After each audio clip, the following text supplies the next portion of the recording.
And we are live. Yes, we are. We are back.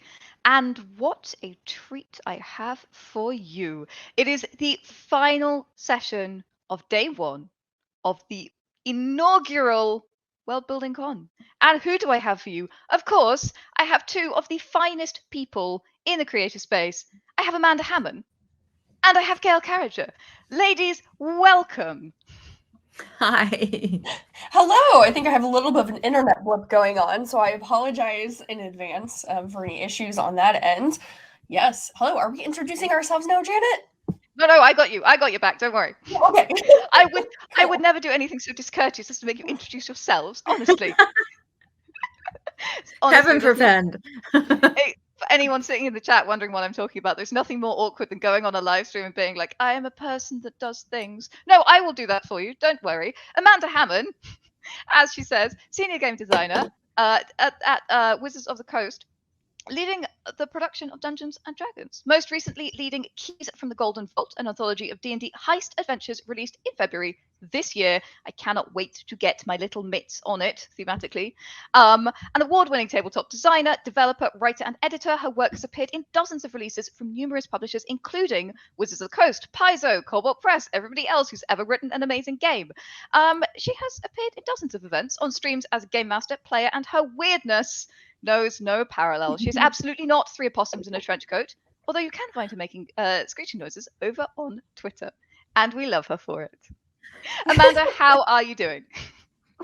Oh my goodness, I have a little bit of a cold, so I apologize in advance if I sound a little bit like a final villain, but maybe that adds to the mystique of this panel. We are digging so hard into tropes, and I am here for it. Amanda, welcome, and thank you so much for being here. And Thank of course, you. the amazing Gail Carriger, multiple New York Times bestsellers, millions of books in print in dozens of different languages. She writes book hugs. I can personally attest to this. They got me through some difficult times. They are comedies of Maras mixed with urban fantasy and sexy queer joy as GL Carriger. She's best known for the Parasol, Protectorate, and Finishing School series, was once an archaeologist. Is fond of shoes, octopuses, and tea.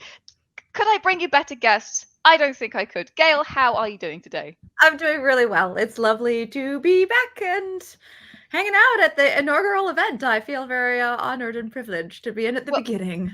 We feel honored and privileged to have you both. So we're talking tropes, and this is going to be a big old talk. So I feel like we just have to jump in. Let's start with, is it a silly question? I don't think it is. What is a trope? What is it? I want Gail to start with this because I've been reading Gail Carriger's excellent Heroine's Journey, and it's literally one of the chapters. Yes, that's really funny. What is a trope? I went with the literary definition of trope in that book, and I do in general when I'm teaching that course on narrative, which essentially is that it's a metaphor or a symbol that represents a set of expectations in your audience. So you can drop a trope and then or begin to allude to a trope, and your readers or your audience or your players or whatever have a whole set of expectations around that then you can manipulate one way or another, one hopes, by either fulfilling those expectations or subverting them and twisting the trope. So, and in general, I make the distinction because I come out of the lit world between a trope and an archetype. Archetypes are usually tied to characters and like people that represent metaphors or ideologues or inserts. So like the wise fool is an archetype. The mentor figure is a really well-known archetype. The magical orphan, those sorts of things, those are archetypes. Whereas a trope would be something like the magical boarding school. That's more of a trope. It's more setting tangential. Or a prophecy, the fate that cannot be denied. Those are tropes. And that, for me, is, again, distinct from what we will sometimes talk about in the zeitgeist now as tropes, which mostly comes out of the romance industry. And those also satisfy the criteria, but they tend to be kind of smaller tropes, like there's only one bed, right? And those are tropes that are instruments of plot or choice, if you're in game design. I love that. Amanda, anything to add? trope definitions. What are your thoughts? I think Gail's absolutely correct. A trope is when you place something down cleverly as the author, and you know that your audience is going to expect something to happen. So when you create a specific type of character, and it's the lone wolf character, and the audience goes, "Oh, I'm expecting this is going to be a Byronian character. They'll be very brooding. They, will have trouble expressing their emotions." And then you can kind of play with how you yourself express that as the author, and by doing new and interesting things to help your audience realize more about the plot at hand, or sort of make discoveries about what do our societal expectations of tropes, and what we hope to get out of them. How do we understand those? What else do we get about it? So I think that's a really good definition you just gave. There's also ways to think about tropes in terms of marketing on the other side of the spectrum, in terms of like if you say you are going to be writing a romance that is enemies to lovers, that is a trope that sets up specific expectations in the audience or your purchaser.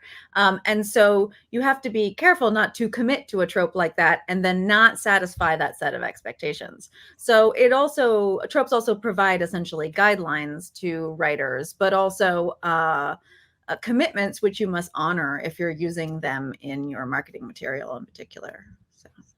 I love that. And I love that what both of you have really covered is that tropes are shorthand, but tropes are also kind of a promise, right? Like that we're telling the reader, yes, something is happening and you might actually know what's going on. You're also warning the reader off. There are readers who dislike virulently certain tropes that under some circumstances might be called triggers, depending on what your generation is.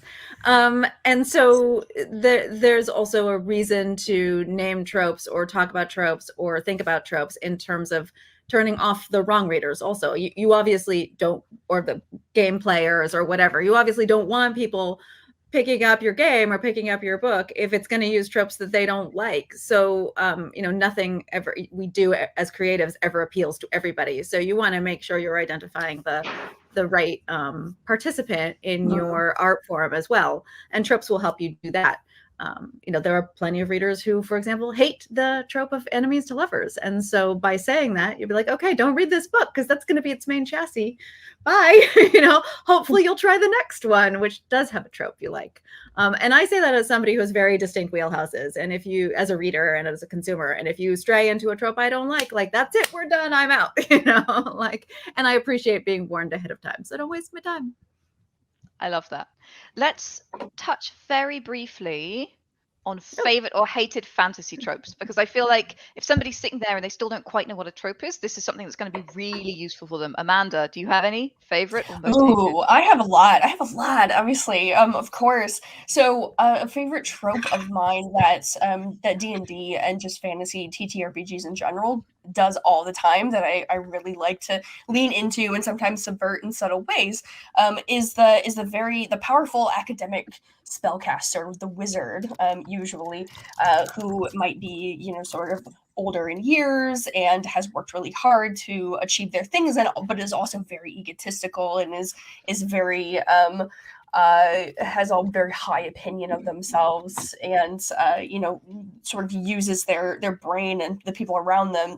They're oblivious to the fact that the people around them don't necessarily have a lot of interest in them personally, that they're not the nicest person in the world, or that they're blind to some of those social interactions.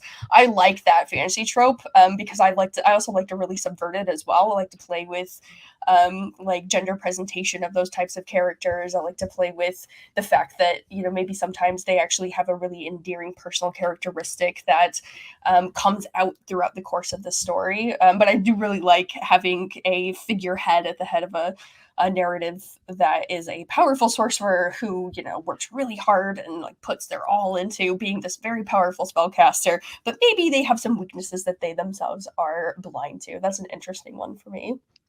I love that. What are your thoughts, Gail? Favorite or most hated? Can go either way.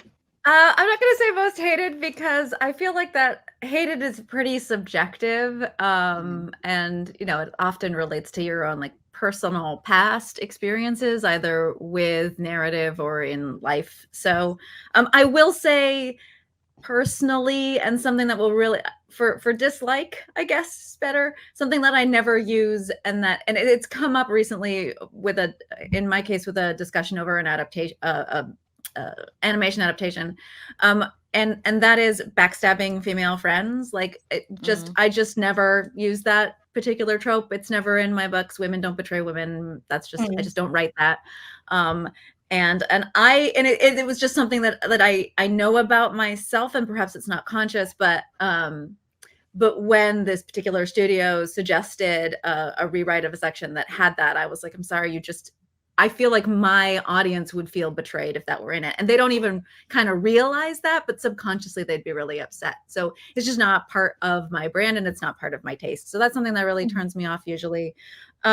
In terms of love, there are definitely ones that as a writer I lean into. So I love a grumpy sunshine pairing, whether that's friends or lovers or in a group dynamic where there's a couple of different kinds of grumpy and a couple of different kinds of sunshine. And essentially that means there's like extroverted, optimistic, sparkly, super fun characters, and then like really grumpy, acerbic, kind of witty characters. And I love to bounce those two dynamics off each other. I'm a real dialogue heavy author, and so like that makes dialogue really fun for me to write. So, and actually it was my fan base that identified that in me. Like, I was talking about the dynamics I write, and somebody was like, Gail, everything you write is grumpy sunshine. God, it's true. But other ones that I love kind of as a reader and just in general that I don't necessarily write, but that pretty much is catnip to me. And the podcast Reading Glasses calls this your reading wheelhouse.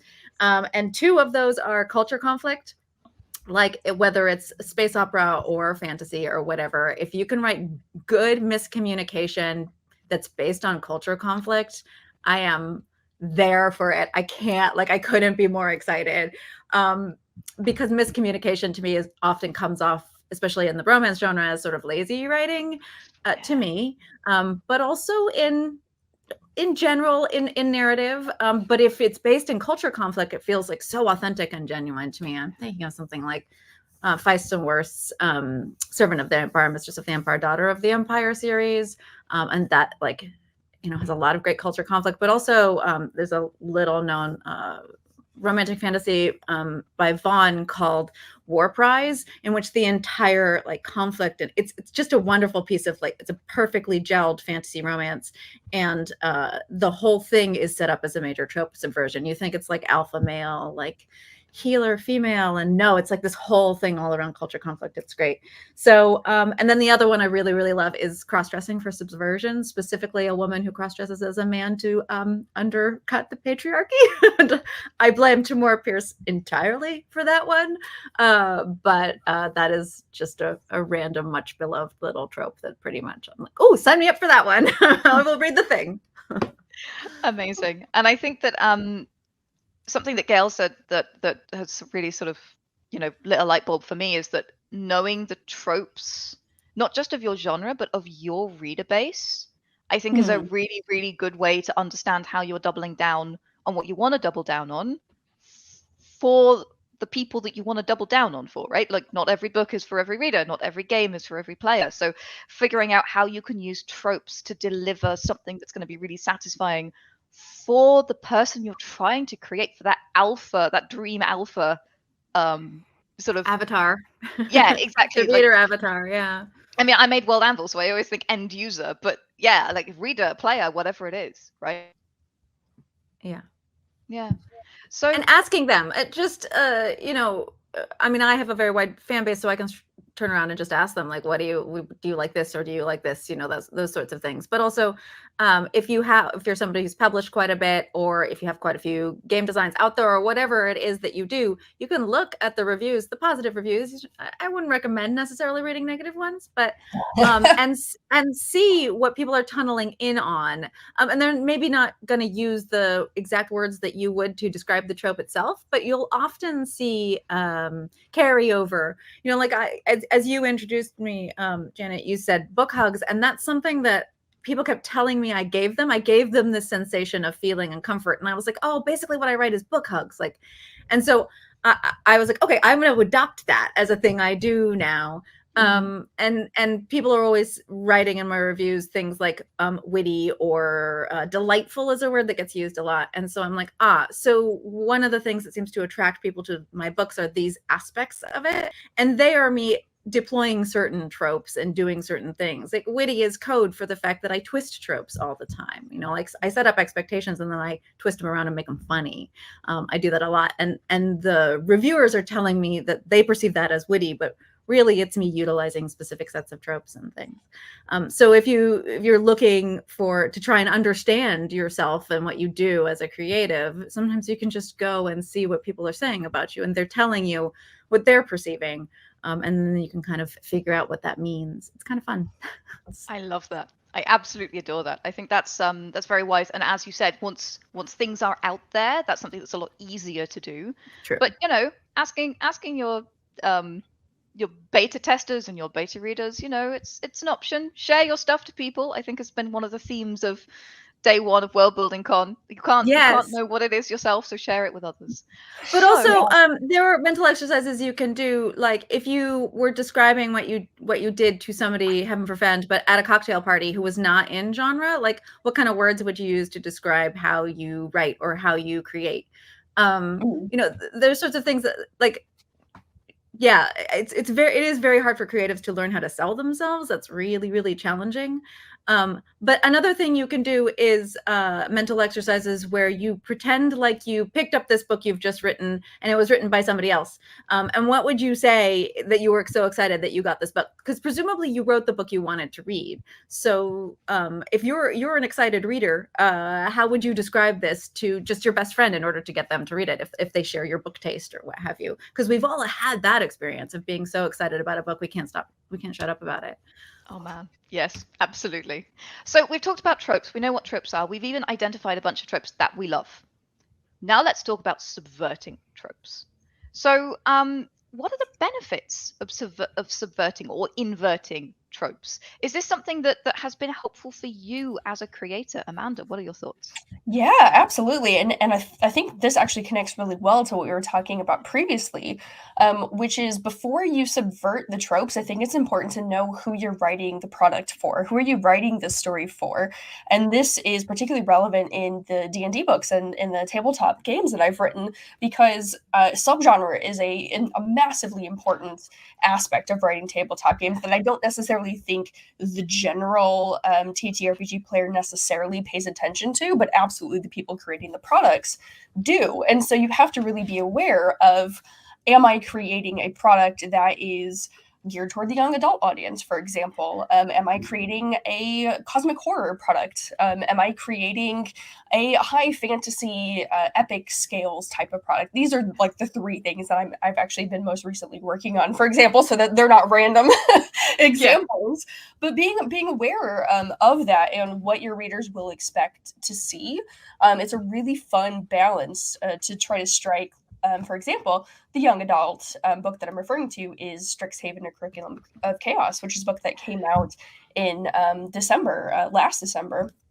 And so that book was very much geared toward having fun. It was not a combat-focused adventure. It was all about uncovering a plot by a character from the past of the campus, and like having fun and like experiencing campus life as a young adult, basically a young D&D fantasy adult on a fantasy magical campus.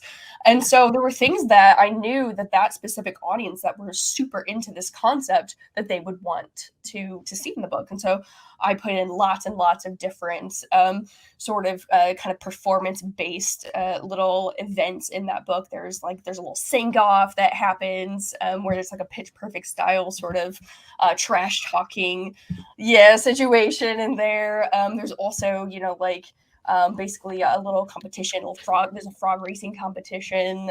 There's a dare that happens at midnight from your rivals that dare you to go and steal a confiscated doll from a faculty building that is supposedly impenetrable. There's a whole bunch of stuff that would have never have shown up traditionally in D&D because it's not a traditional D&D dungeon crawl, but that's in that book because the audience who was really interested in experiencing that in a D&D environment was going to expect to be able to play fun games and make friends and have rivals and have romances. We have an entire romance subsystem in that book. And so that exists in that book. It is specifically for that audience. There's tons and tons of people that book is not going to be for, but those things fit within that circle. And so that was, for me, it was like, cool, I finally get to do these things that would never fly in these other books.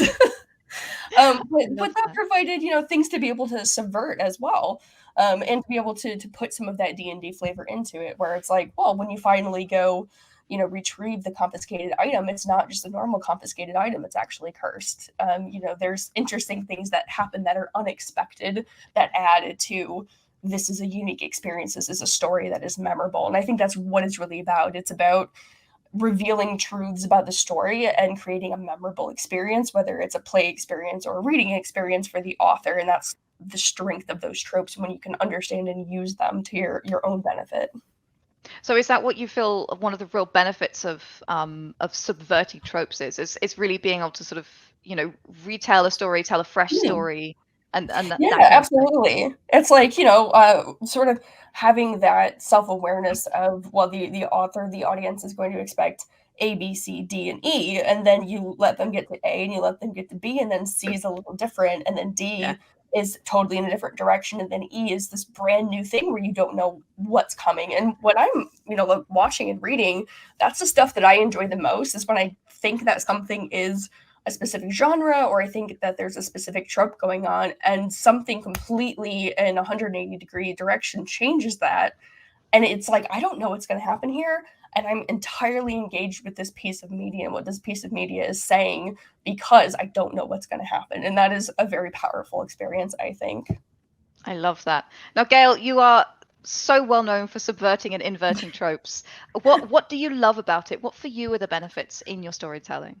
Well, for me personally, it's just fun. It's just so much more fun. I'm going to give like a really basic example, and it's an old example now, but the hero in my very first book is an alpha werewolf, and that is an archetype, but it also sets up a series of tropes that all of you already have ideas around. Like, if you come from romance, the implication will be fated mates, leader of a pack, but also like alpha in like alpha male energy style. And so I did that intentionally because I wanted to subvert the dynamic he was going to have with my heroine. And I was going to do that by making my alpha werewolf a total drama queen, completely over, like, he's an ex-opera singer. So he's just like totally dramatic. He constantly overreacts. He's the emotional one in the relationship. Whereas my counterpart, my main character, is extremely practical, is very kind of almost overly grounded in that. And he can sort of eccentrically bounce off of her in a way. And that was just really fun for me to write. But also, that's a trope subversion. Usually it's the female character who's the hysterical, over emotional, falling in love type, right? In this book, I flipped that. So I did it because it was more fun for me to write that way, but also absolutely because I knew readers were coming at me with this set of expectations the moment I used alpha werewolf, and I wanted to mess with their minds, because that's what we do. We're fiction, right? we want to mess with their little minds and make them think new things and new thoughts and be more memorable that way, which I think is what was touched on slightly earlier. So that's the example. So on a sort of more micro scale, flipping these little tropes and things can also cause either horror or humor, right? There's a very fine line between fear and amusement. And so if you're really dexterous with your tropes, your micro tropes, like there's only one bed, you can really play with something like that. So I have a blogger I follow in a whole different other fandom, but the way they put it was there's only one bed, but the two of them end up sleeping on the floor anyway, together, right? Like, so it's just like, like you could take a trope that's a series of expectations. So there's like now an empty bed in the room, and people are sleeping, and like how did the writer write themselves into that space? Like that's like a baby trope subversion, but also an absolute vehicle for humor. Like you can just imagine the hilarity that ensued in order to get these two characters not into one bed, but sort of camped out on the floor of a hotel room or whatever. So that's like that's another way you can use the subversion of tropes and parodies. And then there's one other thing to consider, which I want to bring up now. We might be covering this. I might be getting ahead of us. But as creatives, especially if you've been in the genres for a long time, or if you are somebody who has been reading these narratives for a really long time, we also get very tired of tropes. So there'll be certain sets of tropes that you're like, man, if I read another hero's journey, I'm going to like gouge my own eyes balls out. Or like the prophecy, man, like that's one of those that you were just really, do we have to have another prophecy? But I would like to mention at this juncture that is our a perspective that we are bringing to this narrative, because we tend to be more established within the genre as readers or writers or anything in between. And that the success of something like Harry Potter, however you feel like about it, or Twilight, however you feel about that, shows us that the tiredest of tropes are fresh to another generation. So that's another thing to do, is like, don't just regard it or put aside a trope because you're tired of it. Think about how you can use it. A magical boarding school, like for those of us when Harry Potter came on the scene, how many magical boarding schools had we read, like, or seen on television? Like hundreds. But for an entire generation of 10-year-olds, they'd never seen a magical boarding school before. It was the most exciting thing in the universe. So thinking in terms of what age bracket you're tailoring towards makes picking up and using different tropes more or less important, but also thinking about taking an old trope and then making it new and exciting to you, but still introducing a new generation to it. That's another reason to twist a trope or manipulate a trope. And that's for example, to harken back to the example, that's one of the reasons I picked up Alpha Werewolf, because I was like, everybody's doing this. Let's see if I can make it a little bit different. Yeah. I love that. I think for me, subverting tropes leads to the two things that are, I'm going to use the term end user, readers, players, whoever you want. There's two things they want. They want to feel smart and feel like they know what's going on, but they also want to be surprised. Mm-hmm. It's like there's two diametrically opposite things that every reader and every player wants. They want to feel like, aha, I know that guy twiddling his mustache is the Grand Vizier, and we all know what they say about Grand Viziers, right? And then on the other hand, I want to find out that actually he keeps porcelain unicorns and he has a little chicken farm, and he loves his cat. I want that. I want, on the one hand, to be set up a series of expectations to feel like I know what's going on, but I also want to be surprised. I want to think, oh, the thing that I thought was wrong, and now the sands are shifting, and oh, what on earth is happening? So I feel like, for me, that's one of the biggest benefits of subverting tropes, is that you get the best of both worlds. You get the aha, and then you get the but no, and you can really play with that so nicely in any medium, like because these tropes are so strong for us. Yeah, I think that's a great way of putting it. That fine line between the reader feeling clever and the reader feeling surprised. I think for me, that is storytelling. Like walking that line is a good story. From a reader perspective, when I'm immersed in a book, those are the things I want from the storytelling part of the story, from my characters as well, from every aspect of it. But this, like, oh, I see what you did there. That was clever. But then, oh my God, I did not see that coming. And as a creative and as, somebody who's been producing a really long time, it gets a lot harder to surprise us. Like, this is the downside, is I call this the editor eye never gets turned off. And eventually it's really hard to get immersed in a narrative. But those ones that do that, they pull you in and then still surprise you. For me, that's magic. That's the magic of a story and magic of fiction. It's the magic of a funny meme on Tumblr. It's just the magic of the thing, is that, like, oh, I know where this is going. Oh, I was clever enough. And oh, I wasn't. Oh, what did you do there? Oh, very good, author. Very good. I particularly love doing that as well. I particularly love sort of like getting to that part of just like, oh, wow, there's a thing that surprised me. And then as the creative, you've actually been seeding that the entire time. Yes. And it's the audience that has been expecting that trope to be revealed. And it turns out that once you've realized, oh, they're doing something completely different, oh, I should have seen this coming. Like, that's a really fun thing to do as a writer. I love the feedback when people say, like, wow, this was, really a good sort of twist that, subverts this trope. Yeah, actually, it's Amanda, great. you made an amazing creature that I want you to tell us about, which is your anglerfish subaquid giant. Can you My tell us about? what? My what? You made a subaquid giant that was an anglerfish kind of style thing. Tell us about that, because I think this is the perfect example of that. In D&D, you meet monsters. Amanda, tell us about this monster. I mean, I've written so many monsters, I'm not even 100% sure which one we're talking about right now. I gotta say, can I interject with a tiny story while you think about what this monster is, which is back in the day. This is just an anglerfish story. We're driving to I don't know, the Renaissance Fair, Dickens Fair, something like that, something geeky, and we have a friend in the backseat who's been silent the entire drive, and then just says like 10 minutes out before we arrive at our destination, "You know what creeps me out?" And we were like, "What, Richard?" And Richard's like, "The anglerfish. It creeps me out." And I was like, well, there's a moment of surprise and humor. And we were like, how long had he, I mean, this is an hour-long drive. Had you just been sitting in the backseat thinking about anglerfish the whole time? But I could see turning the anglerfish into a very creepy monster. That's a creepy fish. Yeah. Okay, so I have to give a little admission here. It wasn't you, Amanda. I'm so sorry. It was Celeste, Okay. who made one of the creatures in the Tome of Beasts, the Tome of Beasts 3 that Cobalt Press released recently. Yes.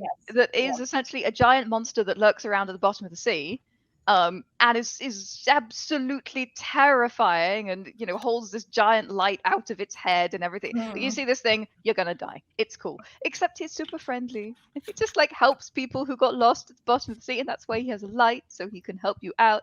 And again, it's that beautiful subversion where you think one thing is going to happen and something completely different happens. Yeah, absolutely. I mean, that's a perfect example of subversion, right? It's like that the trope is that there is something luring prey creatures, including the player characters, to a light or to something that's that draws them to them, and then in the background is revealed the big scary monster that's been trying to trick them the whole time. But it turns out the big scary monster just wants to be friends. Okay, that's a perfect subversion.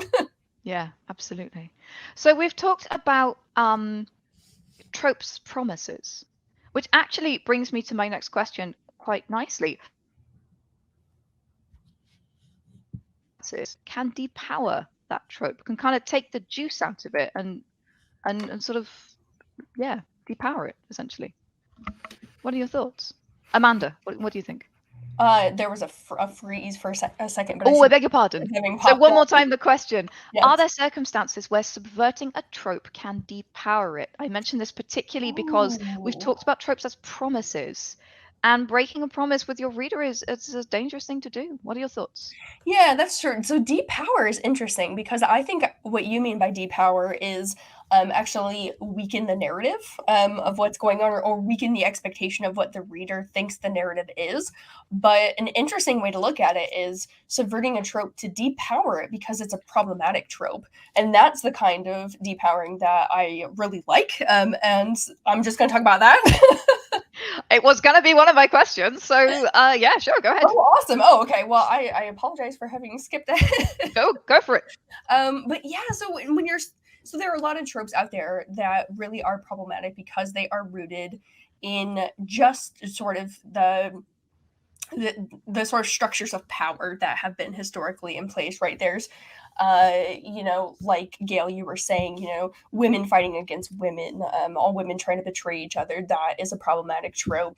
The problematic trope there's a lot of racially problematic tropes, of like a magical person of color. There's, the sort of like mystical sort of Orientalism, all of that stuff. Those are problematic tropes. That is not necessarily it's not necessarily one offensive thing. It's like the existence of the trope is the problematic thing. And so I think being aware of all of those things as much as you possibly can, and we also involve sensitivity readers as much as we can to identify that stuff that we're blind to because of course we have blind spots, but being aware of what that is so that you can deliberately do something completely different. It's not a problem to have a character that has magical powers and that helps the characters along their journey. The problem is in what type of character is this, and are they just two-dimensional? Are they not their own character? Are the women who betray each other, are they the only women in the entire narrative? Because that's a problem. Is the only queer couple a stereotype? That's the real problem. So being aware of that and like specifically subverting those things and doing things that is deliberately opposite of that, or sort of diluting the fact that, you know, there's lots and lots of different characters that have this identity or this background, that is what's going to help with that. I would just add, because it's the example I use in my book, and I think it's just a really clear example, especially in the fantasy world, is just creating characters in power. And by that I mean authority, property holding, wealth, etc. And defaulting to white straight men. Like that's just it's just endemic. And like, why is the tavern owner, like, cut out everything else? Why is it a dude? Like, why does it need to be a dude? Exactly. Why does it need to be a dude? So like, just like, and just as narrators, when you start thinking about tropes as something that can be applied and used and twisted, you also start thinking about tropes that are damaging. All of these tropes are designed to manipulate readers and manipulate reader expectations. Therefore, if you're chronically writing a narrative where everyone in power is a straight white man, older straight white man, you're messaging and you're teaching a lot of things with those tropes, because what tropes do is set up expectations. So you are setting up reader expectations that those are the people who are in authority, and more damaging, that those are the people who are to be trusted. And since that demographic is also more likely to be rapists and serial killers, it's not necessarily a good thing socially. So tropes are incredibly powerful because they are narrative devices, right? So the subverting tropes can also be this as well. It can be what I would call like blanket micro use of subversion of tropes. Like there are all of these endemic tropes that are damaging, that you can quietly but surely just change your own mindset around them as an author and try to repair for them as much as humanly possible. Because once you start training yourself to look for tropes and think about them and manipulate them and use them, you can also make these other corrections for them.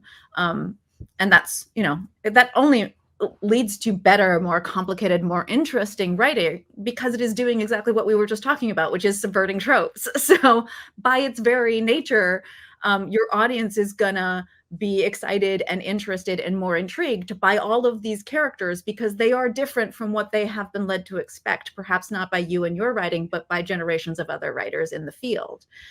And so, you know, it lends to the draw and appeal of your world building, because essentially what you're doing by diversifying what you represent is manipulating tropes. And that's kind of exciting.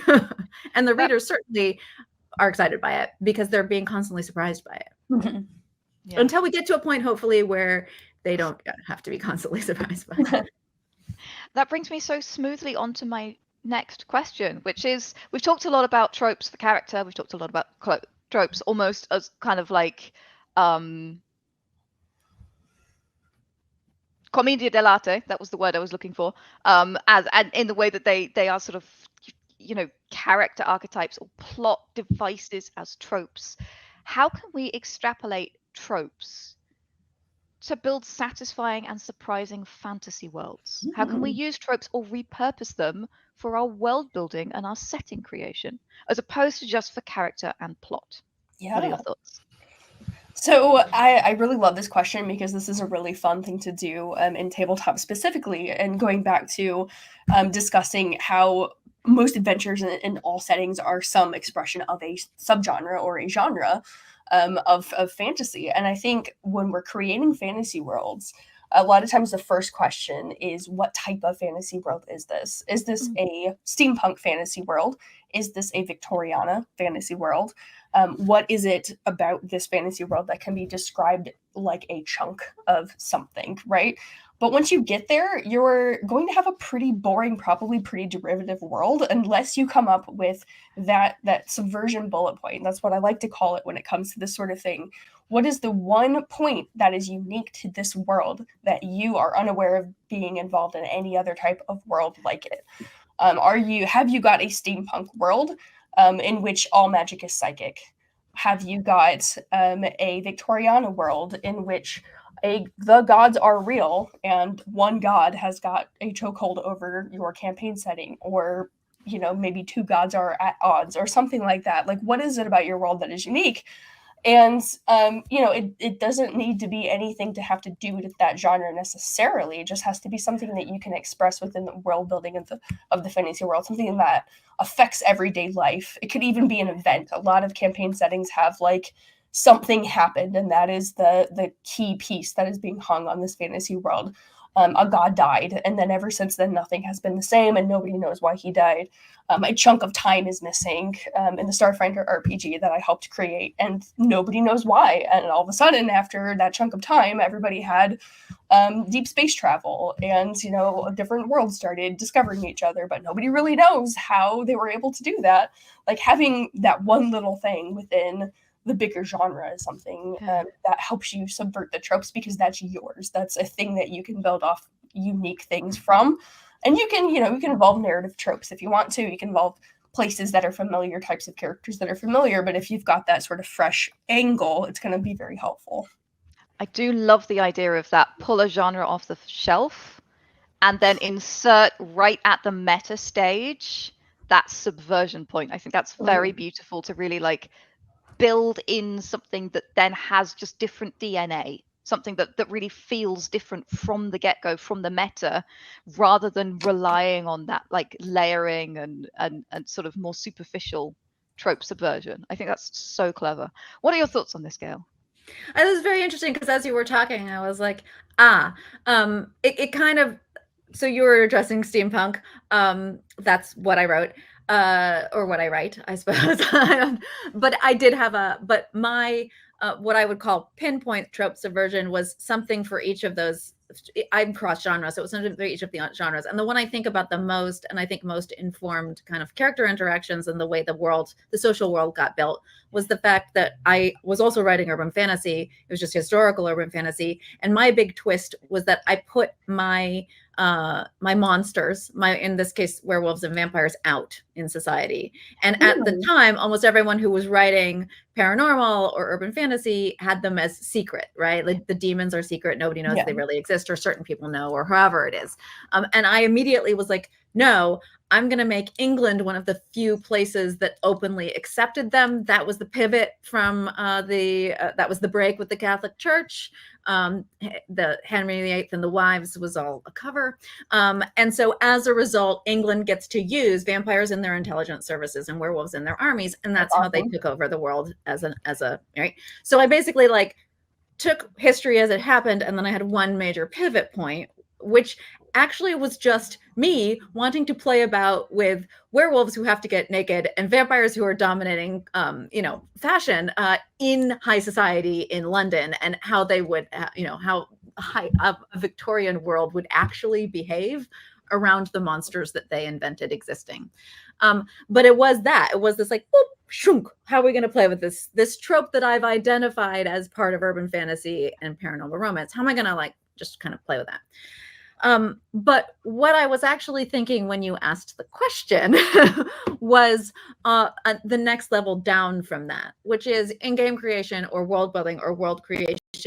Think in terms of the impact that such choices have in terms of, I'm doing a steampunk setting, I'm doing an underwater setting, I'm doing, the fall of Atlantis, whatever it is that you are doing that you are then going to twist, how that has a reverberating impact on the culture, the linguistics, the sort of meta culture into which you're then going to place your characters. And I mean architecture, language, physicality, things like how far people talk, people stand when they talk away, or when they talk to each other, body language, those sorts of things.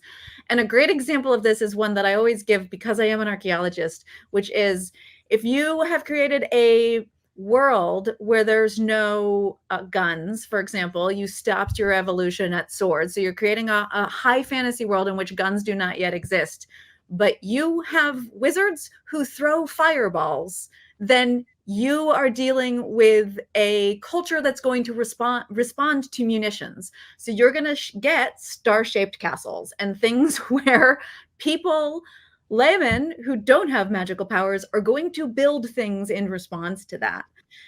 If you create a world where people have to pack physical magical instruments around them all the time and they are bulky, and you invent fashion and huge pockets and panniers into which all of your characters are hiding things, doorways expand, you get the French double door, etc., etc. So like, the world responds to the magical system that you invent. Specifically, we're talking about fantasy here, but and so do ordinary people respond to what's going on with the middle class, the higher ups, or whatever, ordinary people, for lack of a better word. And so, and perhaps this is just the archaeologist, is like physical manifestations of culture are really interesting things to explore. What people wear, how people look, how fashion evolves to respond to things. One of the things I always respond to and enjoy is when the fact that not everybody has magic is addressed in a class system of some kind. Because if there are people who have magic and people who do not, the ones who have magic are exponentially powerful, right? So they must be controlled. You must think about, is there a limit to their numbers, birth, like, you know, those sorts of things are the basic things people think of, but also, you know, how do they manifest their elitism? How do they manifest their superiority? Do they dress a certain way? Do they look you know, all of those? Do they walk a certain way? All those sorts of things are really, it's worth thinking, yes, what this top-down pivot point is, but how it has all of these reverberations in social structures and in culture. And perhaps just because I come out of cultural anthropology, but well, I will say that we had Mary Robinette Crowell giving her world building methods seminar earlier today, and she was saying exactly the same thing about, you know, we have established this, now we need to ask why and what this means. It's like, how does this impact? What are the, as you say, what are the reverberations through society? And I think that's a way to make tropes and subverted tropes have a real interesting impact on the world. It's a way to make them really built into the fabric of the world rather than just feel like they're stuck on, like, you know, marble cladding on a Roman building. Do you know what I mean? Like, it's got a, that was a terrible metaphor, sorry. I mean, I'm in hour 5 of virtual world building con. But you know what I mean? Like, you want it to be knitted into the weave almost, I suppose. And it's a fun mental exercise as a writer if you're thinking about like what are the repercussions are. But also, I would like to encourage you as creatives to talk with people about this, to like, because often sort of bouncing the ideas that you have off of your friends who are other creatives, off of others, just like, you know, get a couple of betas and be like, I'm going to buy you some coffee. We're going to talk about. So I did this with steampunk because one of the things that I am amused of by steampunk is the whimsy component of it, which is what I see within the, but also this idea that one of the things steampunk is a reaction to this. It's a reaction to all of your technology being hidden away in a little silver box. Steampunk takes that technology and then glorifies it all over again and makes it something to be looked at and appreciated and mechanical. It's a reaction to the modern day. And yet that makes everything more complicated, right? So a steampunk will never do something quickly if they can do it in 14 steps, but it looks fabulous out the other end, right? So I got some friends together when I have an army encampment, and I was like, what is the most ridiculous way we can come up with to set up tents? That's like all of these extra steps. And so my friend was the one who was like, well, what if they have like big boiling pots and they have to put these like tubes into the pots that pop when they expand, and then they become the big poles for the tents and stuff like that. And so like but that I didn't come up with that idea. A friend of mine came up with that idea because all I did was like, what's the most ridiculous thing you can think of to satisfy this criteria? So yeah, I would encourage you to think to use this as a mental exercise to be like, I put this thing in place. You know, Atlantis was sunk, but because I don't know, because somebody pressed the wrong button. Like we had a pull the lever cronk moment, and the wrong lever was pulled. They shouldn't have flushed. Somebody flushed. So under those, or I read a really good book once where the whole premise of the book was, it was sort of an Alexander the Great retelling, and the whole premise of the book was that what's the name of the Greek idea that the planets are on a shell in which Earth, the planet and the sun are all on these shells. I'm sorry, it's been a long time since I've done epistemology and the evolution of human knowledge. But anyway, and the whole premise of the book was the Alexander the Great character was searching for evidence of the mechanics of this, where the Earth is at the center and all of the planets and everything is roving around it. And of course, we as the reader think, of course, that's not how the science works. The premise of the book was, yeah, actually, that is how the world works. That the Earth was in fact a large rotating ball in the middle of a sphere around which all of these planets were, you know, and so, you know, that was a fun little twist. But yeah, there it is. I guess I don't really have a conclusion as to where. But the idea that you do a meta shift and then, or a meta narrative trope skew, and then think about all the little tendrils that drop out from that. And you don't have to use them all, but it can be really fun to come up with them and think about it. Yeah, absolutely. I must get to some audience questions, or I am going to be in trouble with my wonderful, beautiful people sitting here listening to us. So let's go ahead. When does a trope become a cliche? When should you stop using a trope because it's going to make your audience go, Oh, I think it's interesting. I think that is probably different for every writer. Every writer has the things that they just go, I'm not doing this. I'm not writing the enemies to lovers. I've already written that 4 times before, for example, you know. So I think it's kind of up to the author as well as the zeitgeist of the pop culture environment at the time. For me, feeds into it a lot. Like, there's a lot of, at one point in time, there was a lot of stuff with a specific, like a familial dynamic where it's like, oh, a brother sister conspiring and they turn out to be the bad guys. And there, it seemed like for a long time that was everything that was coming out, sort of back to back, these big media franchises. And I got to the point in my own writing for a while where I'm like, I'm not doing that. I'm not doing that. Oh, it turns out they're secretly brother and sister and they're conspiring, or they are brother and sister and, you know, they're the ones behind this awful plot. Like, I'm just not doing that. And so I think it's just the fatigue of both that awareness of what the audience has been through a whole bunch, as well as what the writer just does not want to do. It's sort of a 50-50.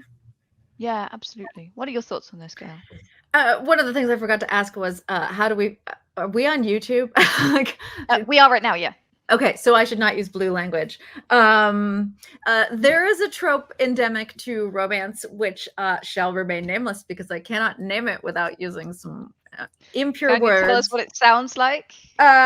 So it's a gratuitous sexual part and then the word salvation after it. And yes. Basically the idea is that sex with the right person can save a broken person. So this idea is that that he is very alpha and angry and probably borderline abusive, but if he just sleeps with the right girl, all will be well. Fill in your gender of choice. This is a trope that I loathe. And I don't mean to rag on romance. The reason I keep bringing up romance tropes is I have a mastermind group where we talk about a romance trope every week. So they are always freshest in my head. Yeah. But this particular trope is one that I do not like. But man, is it popular. And it is gonna crop up forever. It's gonna crop up out of Hollywood. It's huge. Readers freaking love it. They may not admit to it, but boy, howdy, do they love this trope. I will never write it, but that's my personal choice. Do I think it is cliched? Yes, I do, but that doesn't stop it from being hugely popular. Do I think a magical boarding school is cliched? Hell yes, even before like Harry Potter came on the scene, I thought it was cliched. So like, but that's just because I've read it a bazillion times and I am tired of it. And that's personal, right? And we all have an absolute right as readers and creatives to be exhausted by tropes that we've gotten or that just don't gel with us, like, in our life philosophies, or however you want to put it. And guess what? You just don't use them. That is the way to work around it. Is if you encounter it when you're reading the thing or playing a game, I give you permission to stop. And walk away. It's the greatest life lesson anybody can do, is if that book or that game is not working for you, there's another one that will, and you can just move on. And it's the same thing as a writer. If that trope doesn't work for you and you don't want to write it, don't use it. And sure, there are readers who will be sad that it's not there, or if you subvert it, that are unhappy that you didn't, like, that I didn't write the actual alpha werewolf full of fated mates and angst. But you know, that's not my reader. Then that's fine too, because there are plenty of other people who are like me out there who are also tired of that trope. So yeah, I think what I'm really hearing is, if you find a trope and you can make it your own and you can stand by it, both sort of from a philosophical point of view, from like, yeah, okay, I stand by this thing, but also from a, you know, a genre point of view, is it doing what it's supposed to? Then it doesn't really matter, because it's doing the heavy lifting, right? It's when a trope becomes gratuitous that it can feel like a cliche. If it's doing the work and it's conveying what you want it to convey, it doesn't occur to your end user that it's a cliche, because at the end of the day, it's that's storytelling. They're not looking at the strings of the puppet. They're looking at the puppet. They're looking at the story. Yeah, I think if it feels lazy, I think that's what people respond to in a negative way, and that's really difficult to articulate. Like, why does this feel like lazy writing to me? But that, for me, that's the big one, and I will.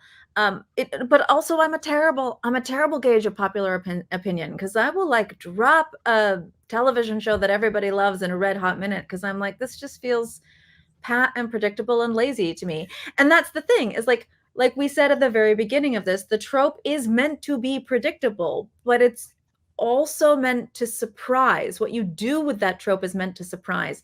And I will get turned off by something because it just feels like I don't trust the writer enough to feel like they're gonna handle that trope with dexterity.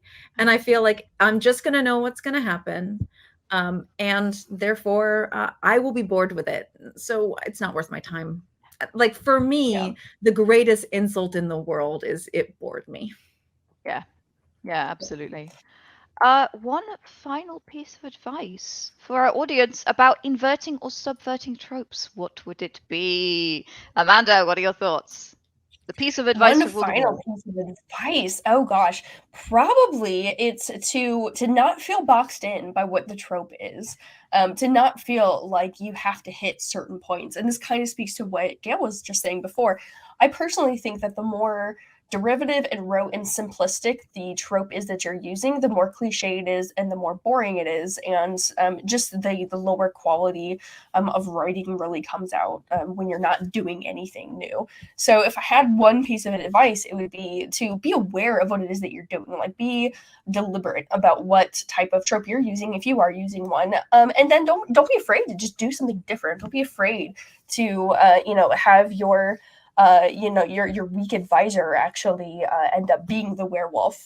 Don't be afraid to have something just completely unexpected happen. And once you hit on what that unexpected thing is and you really love it and it's your favorite thing in the story, like, to go back and kind of seed some of that stuff in, like, just to be confident and, like, love the thing that you're working on. That's probably what the advice boils down to. It's enjoy what it is that you're doing and feel like you're accomplishing something, and that really comes through to the writer. When you're working on something that you love, I feel like that really comes through to the writer or to the audience as well.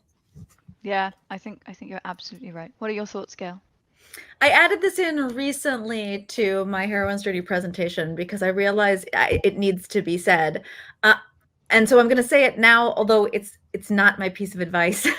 But that is, trust your instincts. All of us have absorbed these. If you're in genre, whatever your preferred genre is, or subgenre, or whatever, you've been consuming it probably for a long time, and you have absorbed a lot of this. And when you're spitting it back out as a creative, trust that creative. They know what they're doing. And if you have a little thing at the back of your mind that says this feels cliche, or this feels, then trust that. If you have another little thing at the back of this mind that says, ooh, I think I know where this is going, and I think I can flip it in a little while, let it go. Don't get hung up on being stymied by the tropes either. Just let them flow. And I say this as somebody who, like I said, I was in this mastermind trope group, and I keep realizing I utilize tropes without realizing I'm using them, because I just didn't think of it as a trope or whatever. And I'll just be like, oh, damn it. Like, I thought I didn't write enemies to lovers. How many times have I written enemies to lovers? I was like, oh, shoot. Like, it's that kind of thing where you're like, oh man, I do that. And that's because there's a part of me that's utilizing all of the tropes I don't think about consciously and just applying them organically. And it seems to have worked out okay in my case. So so that's the other side of this is, yes, give it thought and intentionality, but also trust your instincts. Your instincts are usually trying to tell you something when you're in, and sometimes your instinct is writer's block. And that usually means I picked the wrong trope, or I picked the wrong something. I'm gonna go back a little ways. However, my piece of advice is find somebody to talk to this with. But get yourself a creative buddy, like someone else who's working on the game with you, or a player in your game, or whatever, that you get to bounce these ideas off of, if you can. I just feel like talking to people and sharing. Find somebody within the group that's participating in this. Someone that you could text occasionally and be like, hey, or you can do a Zoom call with, whatever it is. I just feel like often two heads are better than one. And sometimes you wheel yourself when you're thinking about your tropes and you're thinking about it too much, and you just need somebody to sort of step in and say, no, that's good, or stop thinking about it and just write the scene. So having a person who you can bounce off of is really useful. Yeah, and I would encourage you to try to find somebody who's another creative who's about at the same point in your journey as you. And these kind of spheres are good places to do that. Yeah, I love that advice. Well, I have to thank both of you for an absolutely spectacular, non-cliched, and stimulating conversation about tropes. Amanda, who are you, and where can we find you? Well, I am a senior game designer in the D&D studio at Wizards of the Coast, working on D&D adventures and all of the fun things for 5th edition. And I can be found on Twitter at Amanda Hamon, spelled just like my name. Love it. And Gail Carriger, who are you, and where can we find you? I'm Gail Carriger, and you can find me online. It's GailCarriger. And that will take you to my website, and my website will have all the ways to communicate with me. My newsletter is the best way. It is the only thing I ever respond to. And I'm loosely on places like Twitter, but not really most of the time, because I should be writing. I have a book out about narrative that talks about both archetypes and tropes under the context of a narrative called The Heroine's Journey. It's sitting behind this shoulder. There it is, right there. Oh, it's up right there. Here. So actually, up there. That brings me so smoothly to what we're doing tomorrow, which is more amazing panels and seminars. So tomorrow, this was just day one. Guys, can you believe it? We are 5 hours in to a 10-hour virtual con. The excitement is real. I cannot even. We have had incredible guests today. We have had Tracy Hickman, we have had Mary Robinette freaking Cowell, we have had Chris Fox and Michael Williams and Keith Baker and Celeste Conowich and Shane Hensley and Amanda Hamon and Gail Carriger. Can you even believe it?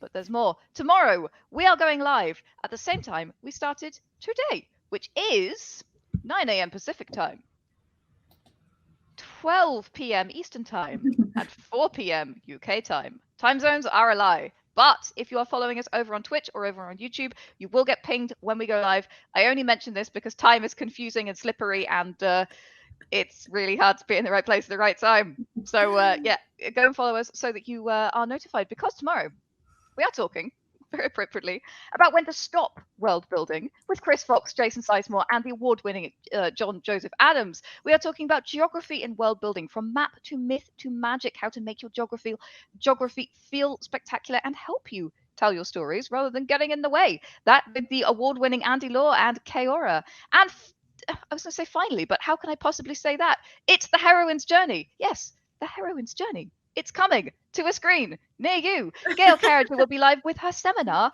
about the heroine's journey. I am about halfway through this book. I picked it up yesterday and I cannot stop reading it. It is spectacular.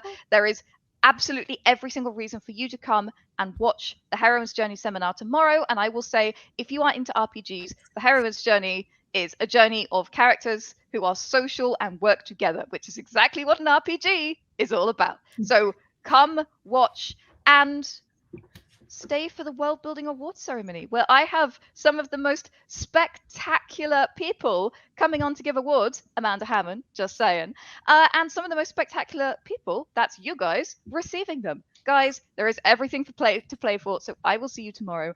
If in the meantime you would like to keep the conversation going, go check out our Discord. That's worldanvil.com/Discord.